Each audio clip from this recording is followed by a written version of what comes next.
Basu Godin Notebook. Basu Godin Notebook. Basu Godin Notebook. Basu Godin Notebook. Basu Godin Notebook. Basu Godin Notebook. Basu Godin Notebook. Basu Godin Notebook.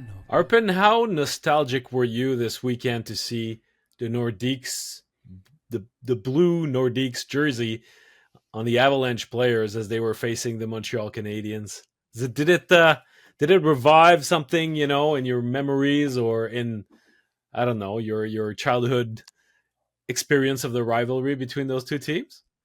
I mean, it did for about 10 minutes. And then, or maybe, yeah, 10 minutes of the first period. And then the onslaught began. And I was like, I don't quite remember Nordiques Canadiens games being this way. I remember them being highly competitive. I remember them being really nasty. I don't remember many blowouts in either direction in that rivalry. So yeah, the nostalgia quickly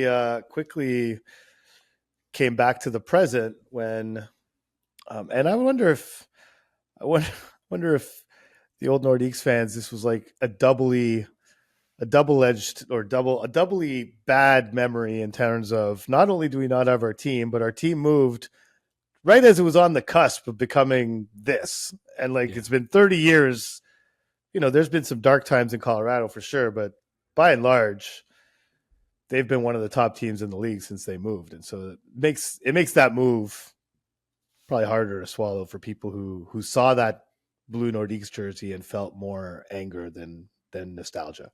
Yeah. My colleague Alexandre Gascon from Radio Canada was covering the game, and he was saying how they from over there and in Denver, the lines for the team store was endless.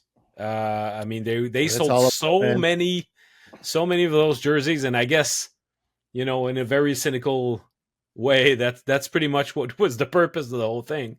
It's selling jerseys, selling it's the merch. Same as the Hurricanes wearing the Whalers jersey, and same when the two teams wore those jerseys against each other earlier this season. And the Whalers jerseys are spectacular. The Nordiques jerseys are spectacular. I mean, it's not just nostalgia; they are objectively, aesthetically beautiful sweaters. And so it's. I mean, yeah, there's clearly a merchandising opportunity aspect to it. I do think it's the 30th anniversary of the Avalanche being in Colorado, and so I think that had something to do with it. But I got to say, and I'm disappointed.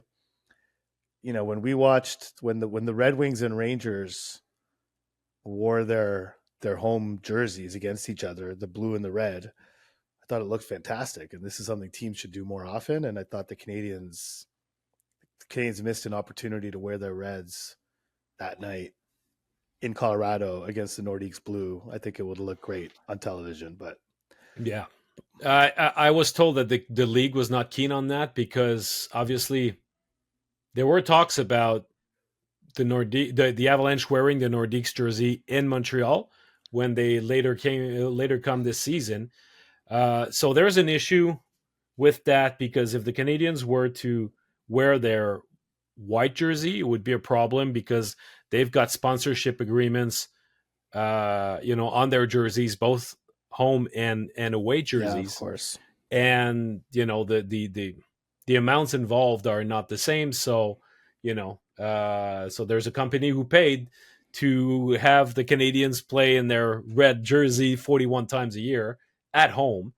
So there was a conflict there, but there's also, it seems, somewhere the notion that the league is not too keen on repeating those instances where you have two teams playing in full colors instead of one wearing the white. I was also told that this story from the Quebec City radio that the Montreal Canadiens never returned Joe Sakic's call on that idea and the potential of maybe wearing those jerseys in Montreal.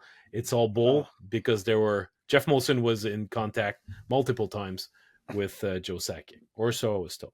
So there you go. We won't get to see it, but I went to Quebec City to watch that game. It was fun.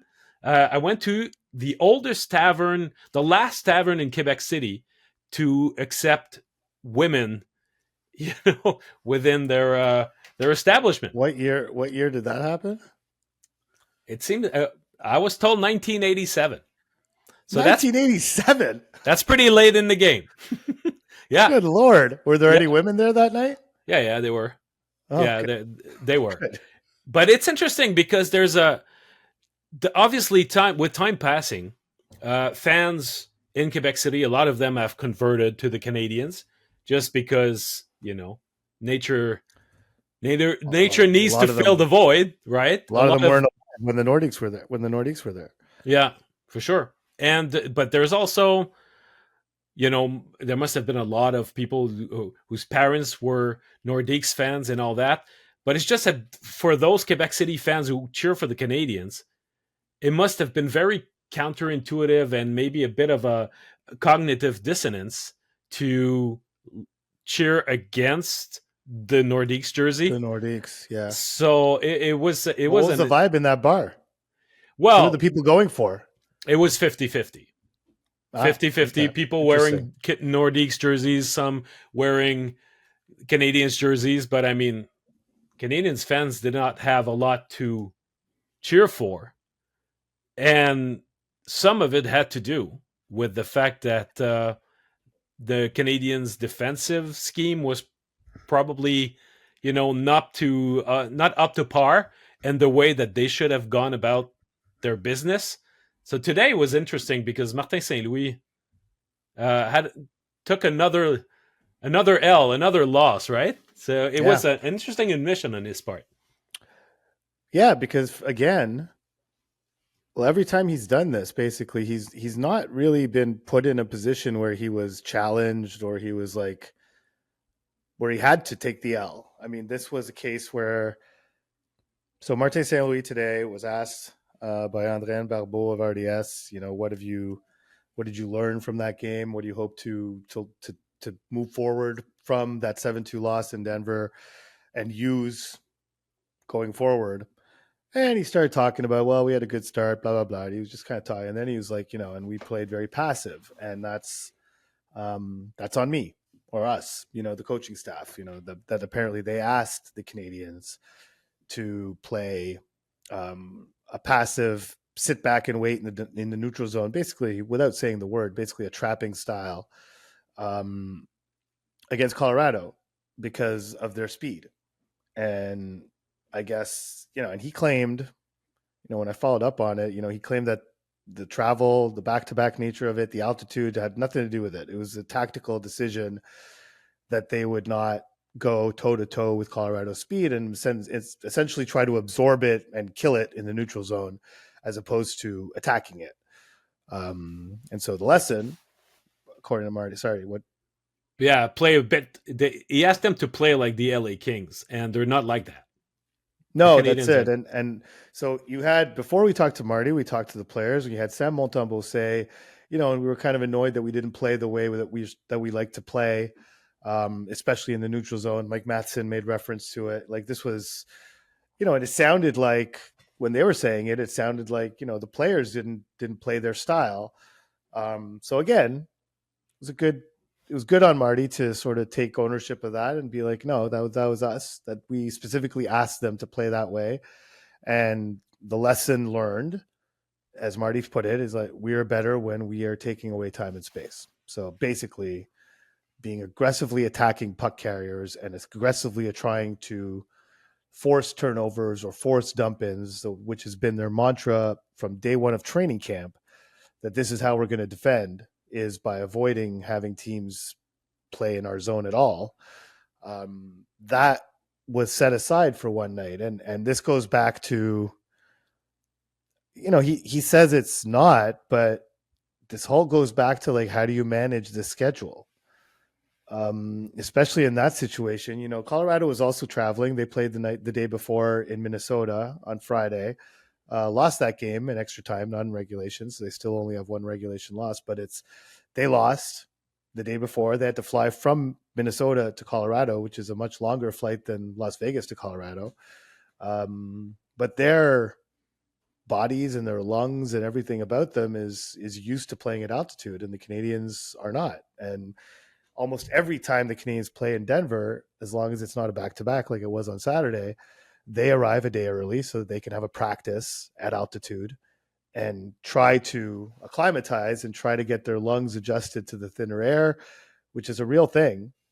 Um, and it's something when you're dealing with looking for 1% extra at this level, um, is a factor, right? I mean, if you're having trouble breathing, that's a difficult thing.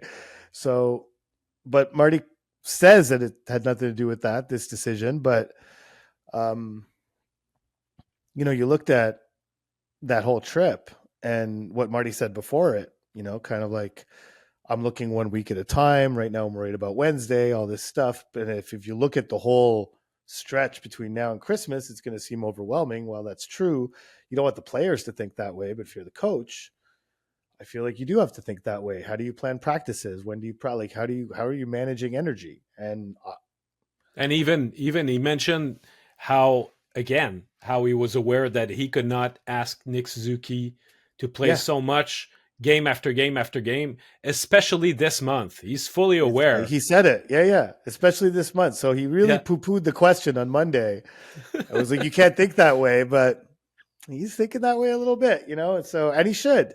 He should. This is important. Like you need to be able to manage these guys' energy. And so like it's I think it's gonna be fascinating to see what practices look like, morning skates at home, because they're already basically not a thing on the road, which I was Mhm. shocked actually that they we mentioned it on the Friday episode, but I was shocked that they had that optional practice on Thursday in Vegas. Um, I don't know how many guys were on the ice for it, but because I wasn't there, but still, it's sometimes this is going to be a matter of their sports science people being like, don't even give them the option to go on the ice. Like the way Right. that the way the load is going to be. They play Tuesday, the Senators Tuesday at home, Jets Wednesday at home, at Toronto Saturday, and then home to St. Louis on St. Sunday, Louis. and then they have 4 games the week after, and then 4 games the week after that. They have back to backs on every weekend. Like This is a something's gonna have to lot. give. It's a Yeah, yeah, lot. for sure.